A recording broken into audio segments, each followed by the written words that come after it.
All right, Larry Krueger here from the Pig and a Pickle Krug Show with a little San Francisco Giant video. Check out Pig and a Pickle, 2 locations, Emeryville and Corte Madera. They're open 7 days a week from 11 a.m. till 8 p.m. or until they run out. Go say hi to Damon and Mary, get some brisket chili. Tell them that Krug sent you. We're also brought to you by Mancini's Sleep World. Mancini's is a proud sponsor of the Krug Show. They offer a 120-night guarantee with a range of brands and price points. With Mancini's, you get free next-day delivery.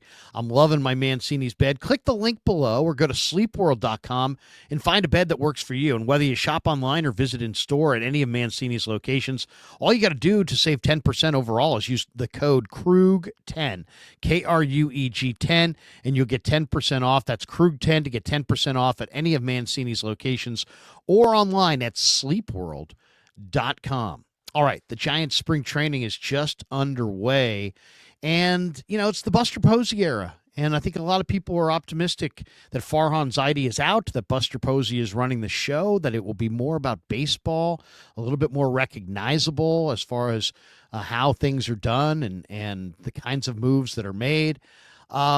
But, still the Giants are staring up in a division that has the Los Angeles Dodgers, who have an over-under of like 109 wins. I mean, they are just the projections on the Dodgers are just absolutely incredible, that they're just going to win and win and win and win. There's 162 games in the season, and Vegas thinks they're going to win 110 of them.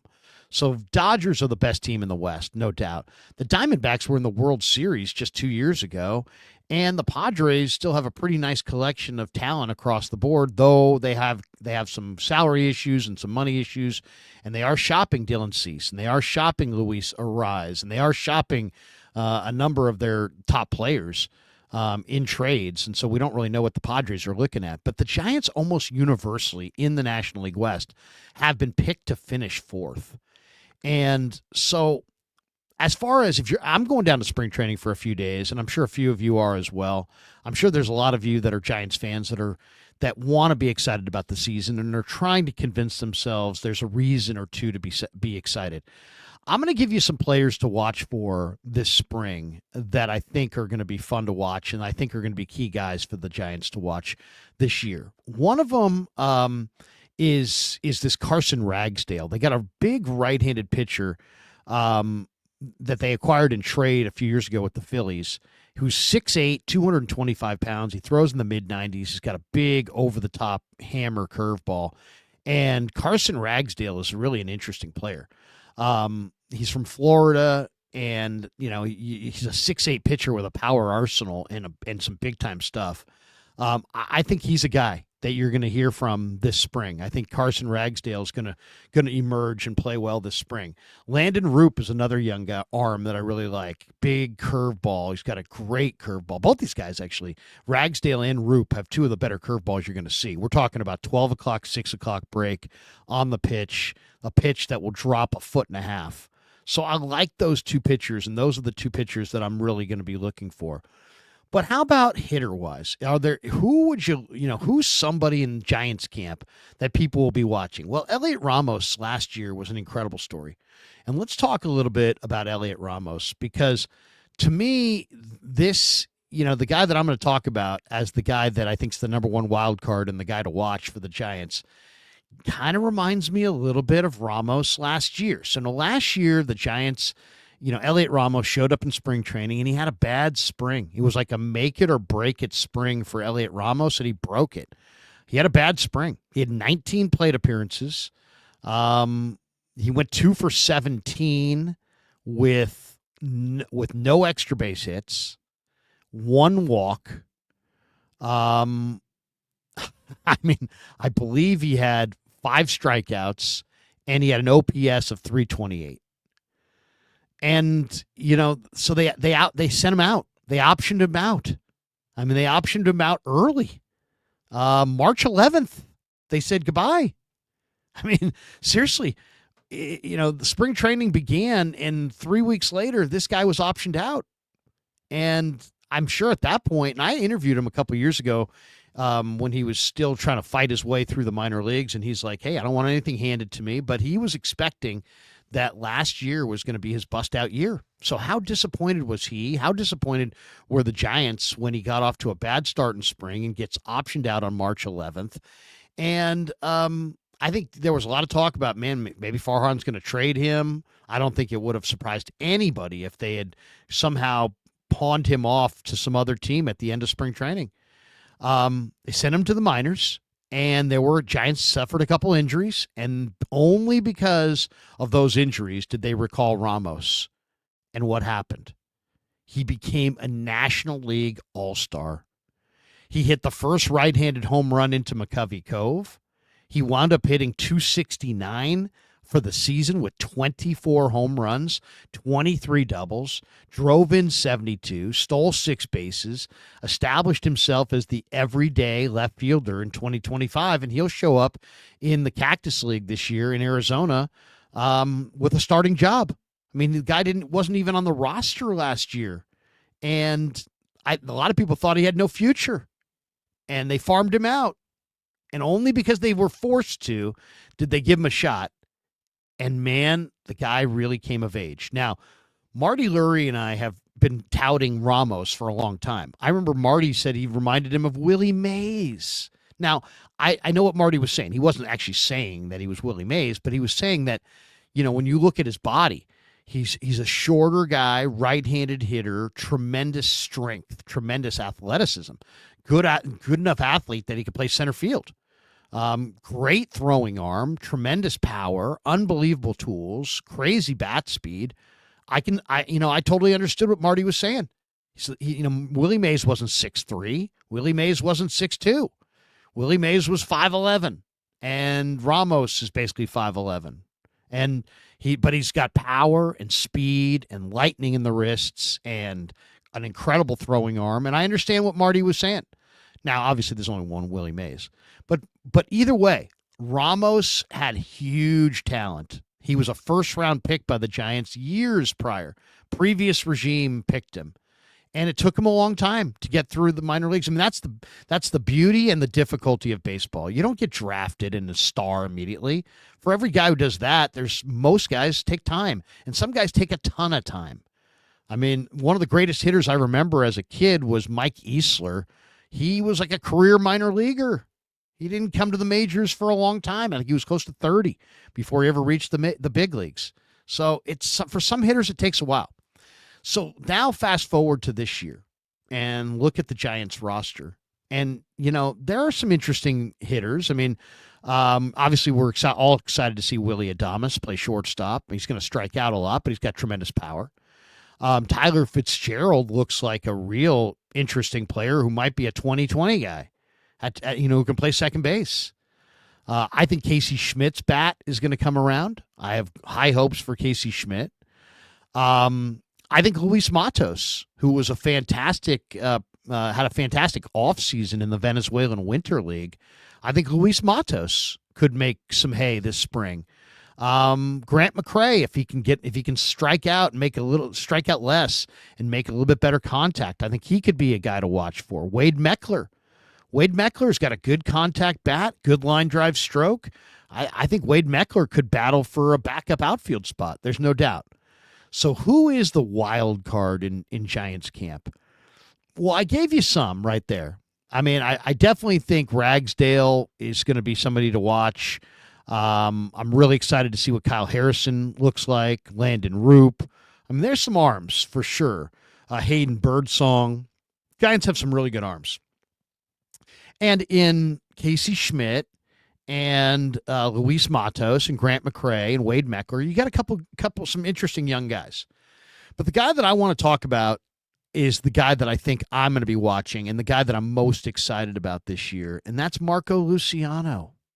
Marco Luciano, who's now 23.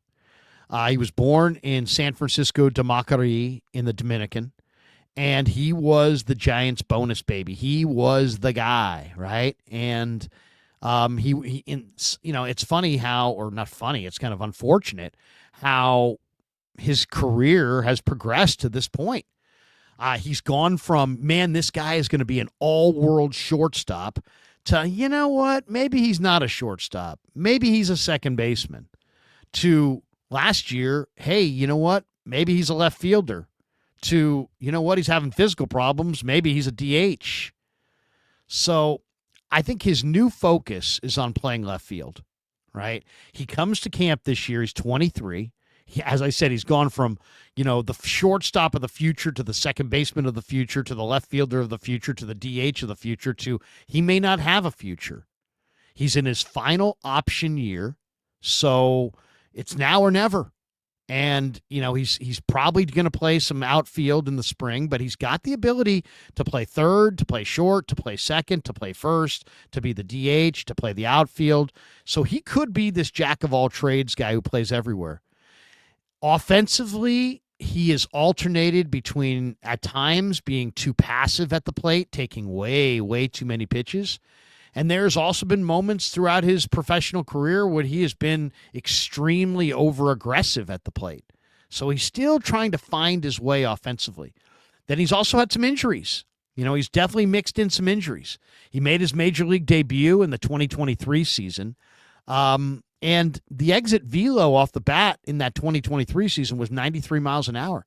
The max exit velo in 2024 off Luciano's bat was 111.8. This guy can hit the ball hard.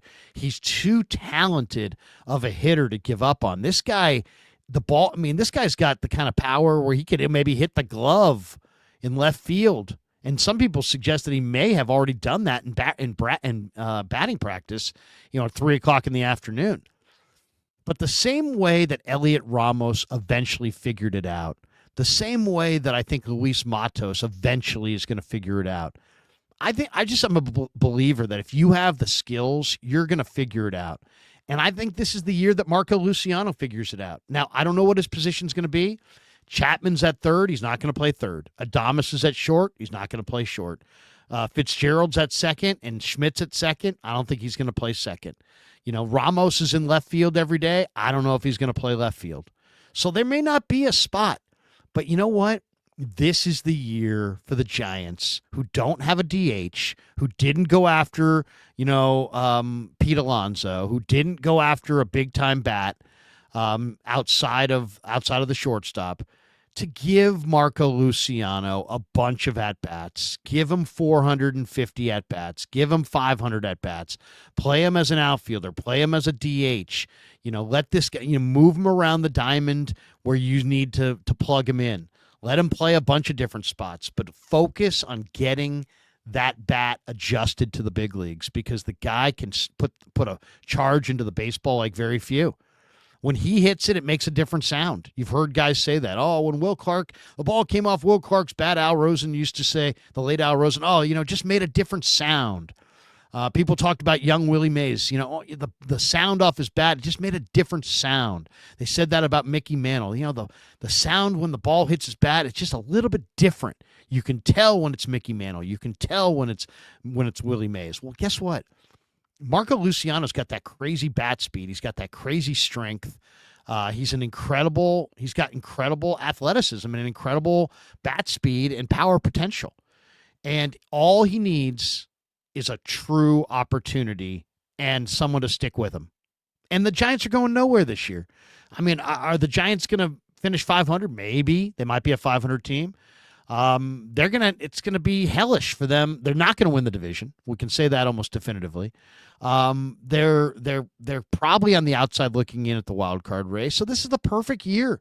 If all you get out of this year is you look up at the end of the year and 5 or 6 of your young players have come of age, that will be a successful year.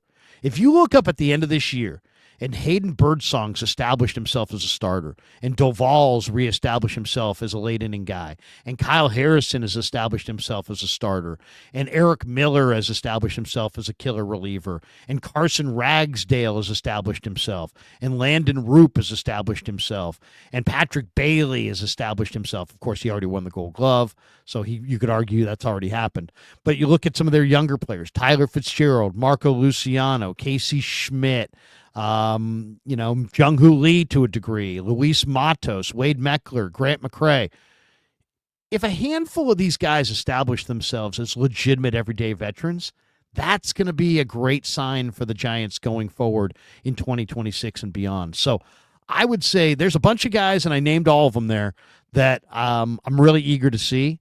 But to me, the guy to watch, the ultimate wild card factor is undoubtedly Marco Luciano. The bat speed is there, the talent is there.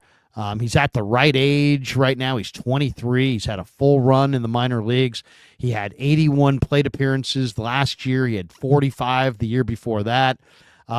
He's ready. He's ready to step in and be given an opportunity.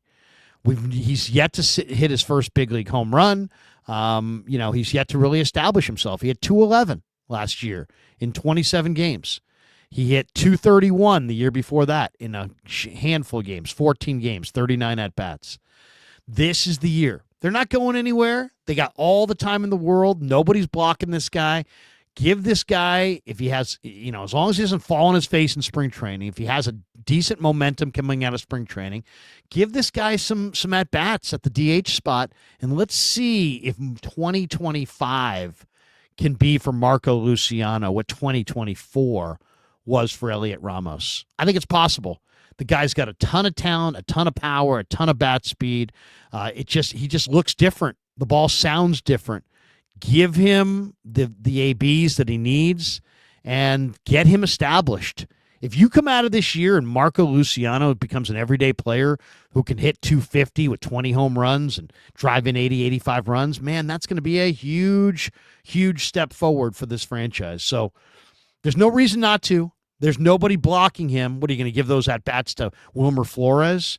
You're going to say, hey, you know what? We're going to give those at-bats to Wade? Come on.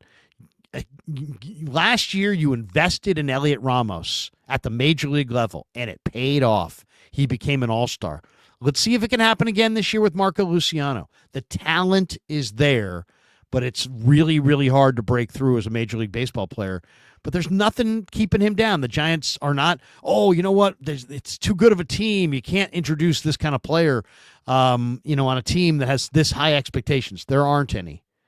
Vegas says they're going to win 79 games. Vegas says they're going to finish 2 games under 500. When you're 2 games under 500, you're not going to the playoffs. When you're 2 games under 500, there's no reason not to play your young hitters. Let them get their feet wet. Let them see if they can break through. 2024 was about Elliot Ramos. 2025 has got to be about Marco Luciano.